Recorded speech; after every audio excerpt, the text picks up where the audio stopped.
ఇలా తినకూడదు. ఫుల్ వర్షం పడుతుంది. మూవీకి అని చెప్పి ప్లాన్ చేస్తే తాగట్లా విపరీతంగా పడుతుంది.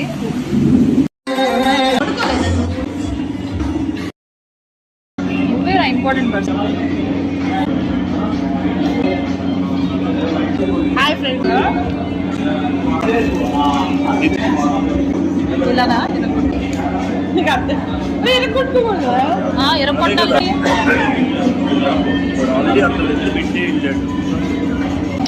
నాకు వచ్చిందిరా చాక్లెట్స్. చల్లి చికెన్ అయితే నువ్వే తెచ్చారా? వీడియోలో ఇలా అంట పెన్ పెట్టుకుంటాం చూడు, క్రాస్గా కొంచెం పట్టుకోవాలంట. పెన్ పట్టుకుంటాం. శ్రీరామ్, అదే శ్రీరామ్ నీకోసం